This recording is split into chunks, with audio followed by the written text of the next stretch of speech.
최근 리튬 가격이 올라가고 있다라는 소식을 몇 번 전달드렸는데요. 직접 확인하실 수 있는 사이트들도 공유 드릴 테니까 확인하시면 될 것 같은데, 구글에다가 영어로 리튬 프라이스를 그대로 적으시면 됩니다.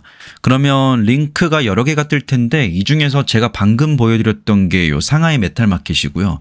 두 번째가 트레이딩 이코노믹스가 있고 세 번째가 LME라고 해서 런던 메탈 익스체인지가 있습니다.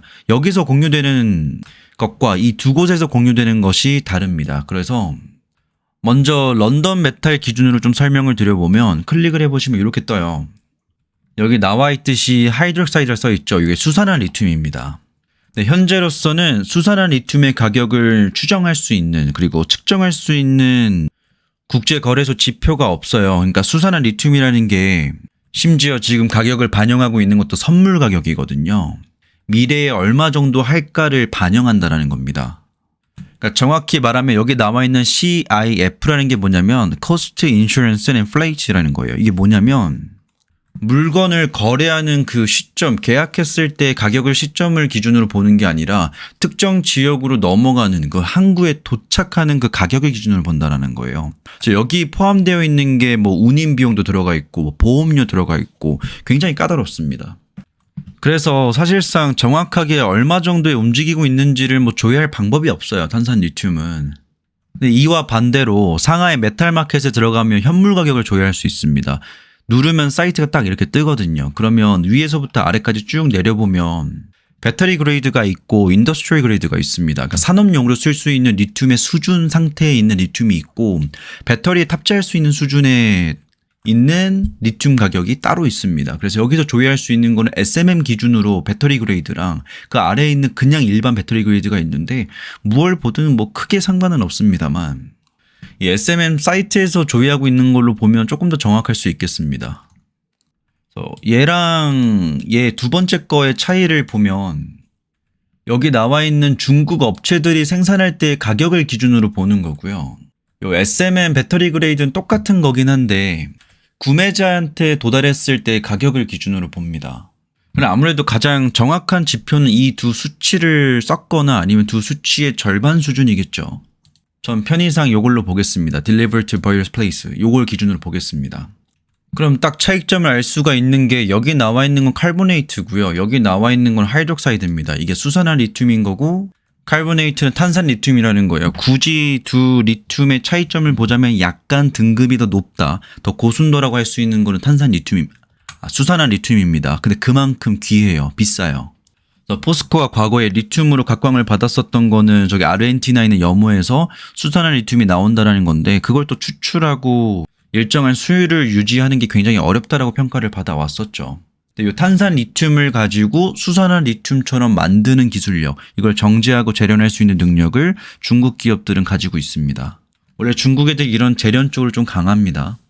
그래서 둘 중에 무엇을 봐야 되냐 좀 논란이 있을 수도 있겠습니다만 사실 현재로서는 이 수산화 리튬의 가격을 파악하는 게 매우 어렵게 되어 있고요. 그래서 탄산 리튬으로 간접적으로 볼 수밖에 없는 거고 탄산 리튬은 스팟 가격입니다. 현물 가격.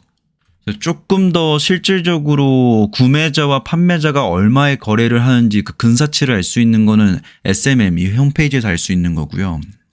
중국 내륙에서의 실제 거래 가격을 반영합니다. 물론 이거에 대해서는 그 가격을 어떻게 신뢰할 수 있냐라는 뭐 비판을 하시는 분들도 있겠지만 지금으로서는 리튬 가격을 추정할 수 있는 건 이거밖에 방법이 없습니다.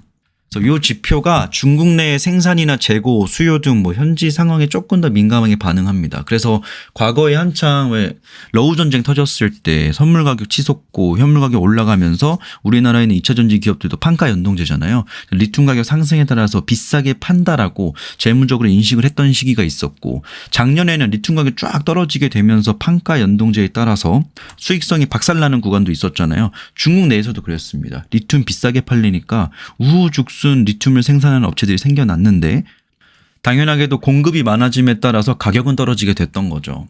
실제로 작년과 올해 초에도 작년 말에 가장 많이 나왔었던 게 중국 내에 있는 리튬 업체들 망하고 있다. 뭐 이런 소식이 들려왔었는데 제가 추정하기로는 첫 번째로는 리튬 자체의 재고 조정이 좀 끝나가는 단계가 아닐까. 그래서 반등이 나오는 것이 아닐까라고 추정해 볼 수가 있는 게 과인 생산에 따라서 가격이 떨어졌고 그 가격이 떨어진 재고를 보유한다는 것 자체가 재고 손실 평가 충당금을 더 확대하게 만들었습니다. 최근 보면 국내 양극재 업체들 보면 재고 손실 평가 충당금을 환입하기 시작했죠. 환입했다라는 건 기존에 쌓아놨던 재고들을 소진했다라는 겁니다. 그래서 다시금 또 이제 비축 단계로 가기 때문에 리튬을 다시 매입해야 되는 기업들이 생겨나기 때문에 공급은 둔화되고 수요는 약간 반등하면서 이런 식으로 리튬 가격의 상승이 나온 것이 아닐까. 저는 이렇게 해석합니다. 물론 뭐 단위의 공신력에 대해서는 당연하게도 이 중국 시장의 거래소에 대한 것들보다는 LME가 훨씬 더 정확하긴 합니다. 근데 일반 수준에서 LME의 가격이 얼마 정도로 런던 금속거래소에서 리튬 가격이 어떻게 거래되고 있는지를 알 수 있는 방법은 거의 없다라고 보시면 되고요.